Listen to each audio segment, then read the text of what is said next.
Bismillahirrahmanirrahim. Assalamualaikum warahmatullahi wabarakatuh. Halo rekan-rekan mahasiswa, selamat berjumpa dalam tutorial online mata kuliah Matematika Ekonomi ESPA 4122.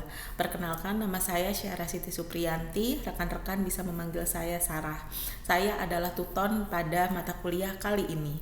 Tuton dilaksanakan setiap semester selama 8 minggu atau kira-kira 2 bulan, atau sering juga kita sebut ada 8 inisiasi yang diberikan sebelum melaksanakan UAS di tiap semester.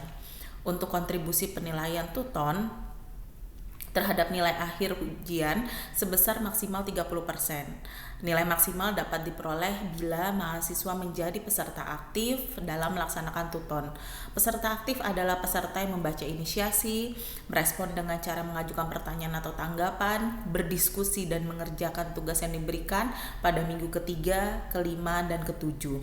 Sedangkan peserta yang hanya membaca inisiasi saja tanpa ikut memberikan pernyataan, tanggapan, dan jawaban, tugas kontribusinya hanya sebesar 20%.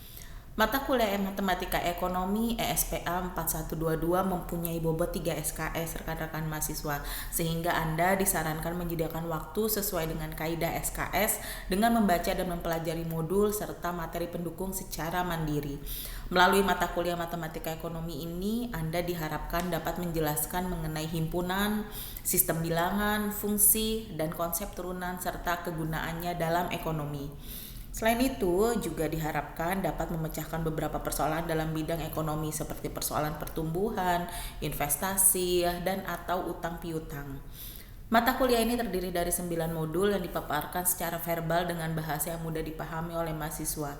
Untuk itu, Anda disarankan dapat menyediakan waktu untuk membaca dan mempelajari modul serta materi pendukung secara mandiri, aktif mengikuti kegiatan tutorial, serta mengerjakan latihan dan tugas.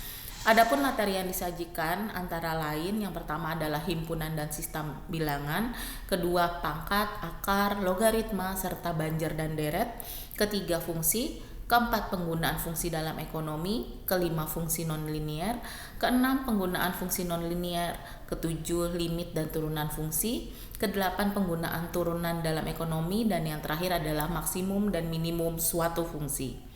Pokok bahasan materi ekonomi cukup luas, sehingga Anda diharapkan untuk lebih giat dalam belajar.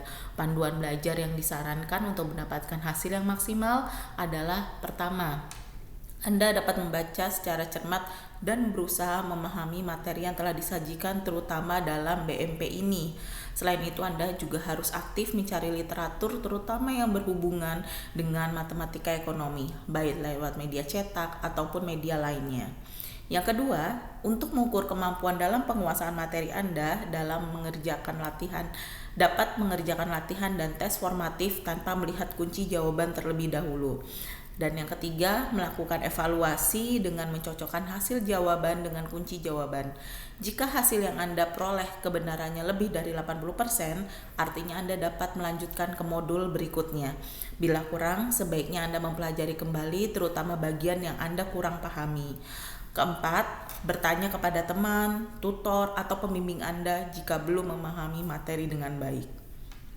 Sebelum masuk ke materi inisiasi, Anda diharapkan untuk membaca dan mempelajari rancangan acara tutorial, tata tertib, dan lain-lain.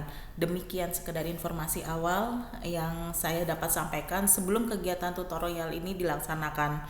Jangan ragu untuk bertanya apabila ada hal-hal yang kurang atau tidak dimengerti oleh rekan-rekan mahasiswa sekalian. Selamat belajar, tetap semangat. Wassalamualaikum warahmatullahi wabarakatuh.